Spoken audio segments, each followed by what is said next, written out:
हम जंग आज़ादी की पहली लड़ाई 1857 जानते हैं, लेकिन हकीकत ये है कि मामला ऐसा नहीं है, बल्कि यह आज़ादी की पहली लड़ाई 1754 में अली वर्दी ख़ान ने लड़ी अंग्रेज़ों के ख़िलाफ़।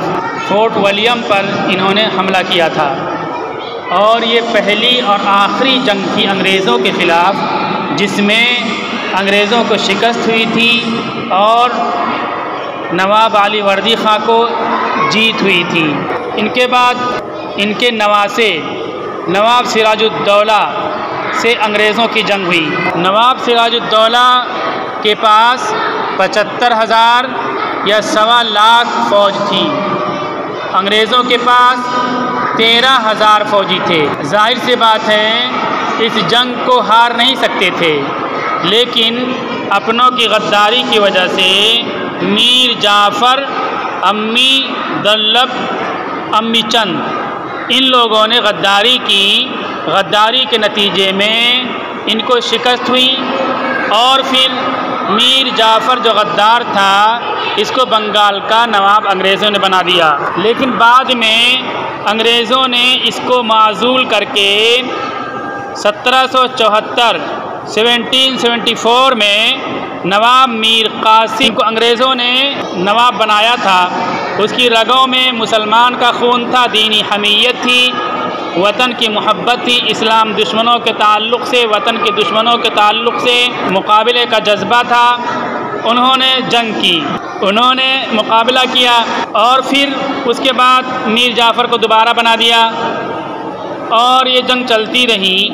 1799 में जंग हुई सुल्तान टीपू और अंग्रेज़ों के दरमियान। पहले भी जंग होती रही, लेकिन ये फ़ाइनल जंग थी जिसमें सुल्तान टीपू रहमतुल्लाह अलैह शहीद हुए और अंग्रेज़ी सिपहसालार ने कहा कि अब हम इस मुल्क पर काबिज़ हैं, अब इस मुल्क को हमसे कोई छीन नहीं सकता।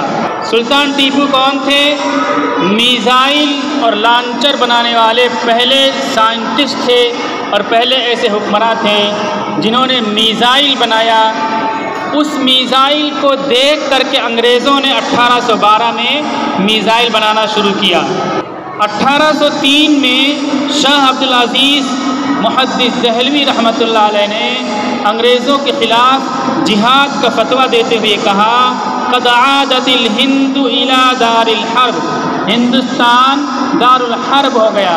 दारुल हर्ब का मतलब कि जो मौजूदा हुकूमत काबिज़ हुई है हमारे मुल्क पर, उससे जिहाद करना मुसलमानों पर फ़र्ज़ है। या तो उनको मार के भगा दो या तुम खुद इस मुल्क से भाग जाओ। ये होता है दारुल हर्ब का मतलब। पूरे मुल्क में एक तूफ़ान बरपा हो गया अंग्रेज़ों के ख़िलाफ़ और जिहाद की आग बड़ी तेज़ी के साथ जंगल की आग की तरह फैल गई। 1824 में सैयद अहमद शहीद, शाह इस्माइल शहीद रहमतुल्लाह अलैह ने अंग्रेज़ों के ख़िलाफ़ महाज़ जंग को तैयार किया और जिहाद करते हुए शहीद हुए। फिर 1831 में ये दोनों शहीद हो गए। इसके बाद उलमाए सादिक़पुर ये खड़े हुए, इसमें मौलाना विलायत अली, मौलाना इलायत अली थे। अंग्रेज़ों के ख़िलाफ़ जिहाद करते रहे, मुकाबला करते रहे। अंग्रेज़ों को अपने ख़िलाफ़ लड़ने वालों से इतनी नफ़रत थी, ख़ास तौर पर सादिक़पुर से इतनी नफ़रत थी कि उन्होंने पूरी बस्ती को मसीमार कर दिया, मनहदम कर दिया, गिरा दिया। और यही नहीं, उस पर हल चलवाए। दुनिया की तारीख़ में पहली बार ऐसा हुआ कि गधे को हल में चलाया गया, हल में जोता गया, नफ़रत की बुनियाद पर कि खोद डालो पूरी ज़मीन को, पूरी बस्ती को। ये अंग्रेज़ों ने किया। अंग्रेज़ों ने बहुत से इस तरह के करतूत और कारनामे अंजाम दिए जुल्म बर्बरियत के, जिसका तसव्वुर नहीं किया जा सकता था। अंग्रेज़ों की नफ़रत थी। हमारे सिलसिले के बुज़ुर्ग ख्वाजा नईमुल्लाह शाह बहराची रहमतुल्लाह अलैह, जो मिर्ज़ा मज़हर जानजाना शहीद के खलीफा थे, जिनके नाम से खानक़ाह बहराइच में वाक़ है, उन्होंने लखनऊ में बंगाली मोहल्ले में मस्जिद मदरसा बनाया था। अंग्रेज़ों ने मस्जिद मदरसे को खोद डाला, पूरी बस्ती को जोत डाला और मसमार मुनहदिम कर दिया। इस तरह से अंग्रेज़ों ने सादिक़पुर बस्ती को वीरान कर दिया। उसके बाद 1857 की जंग होती है। ये बंगाल, मेरठ, श्रृंगापट्टन सब तरफ से होते हुए दिल्ली और पूरे मुल्क में गदर का वाक़या पेश आता है और ये जंग होती है। इसमें 29,000 लोग मारे जाते हैं, जिसमें 24,000 मुसलमान होते हैं, 5,000 बिरादरान वतन होते हैं।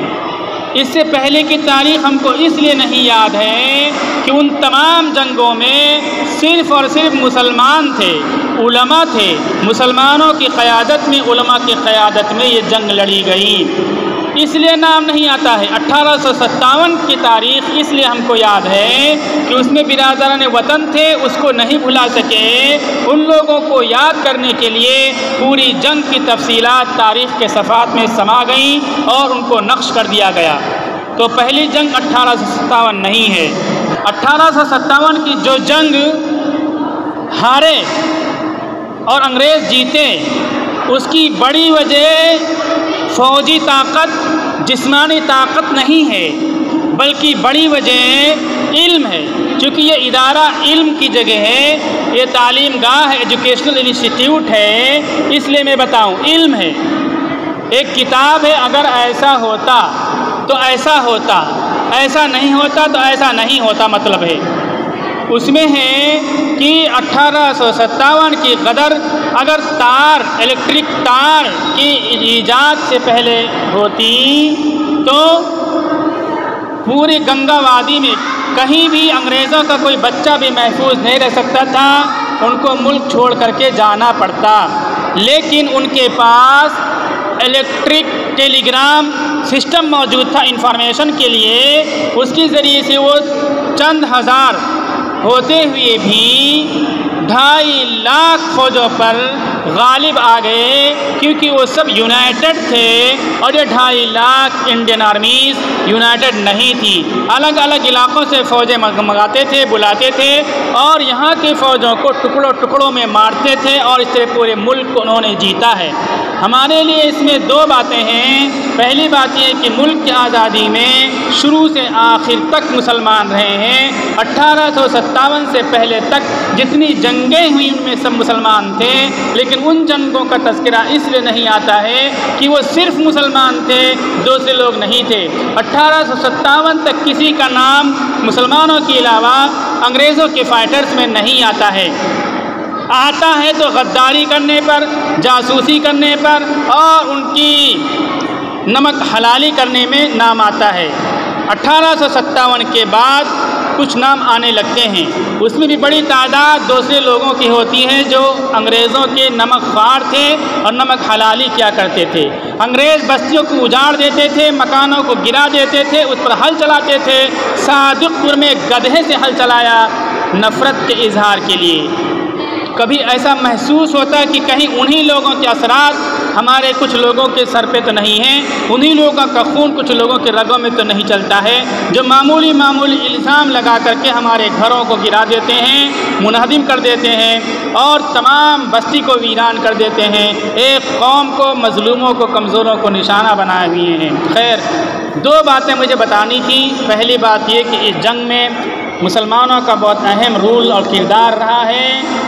दूसरी बात यह कि जंग जो हारी गई और अंग्रेज़ों ने जो जंग जीती है वो इल्म की वजह से जीती है, तालीम की वजह से जीती है। हमें जंग जो जीतना है, आगे की जो फतूहात हासिल करनी है, उसके लिए ज़रूरी है कि हम इल्म के ज़ेवर से अपने आप को आरास्ता करें। चाइनीज़ सेइंग है, if you want growth for a season you grow crops.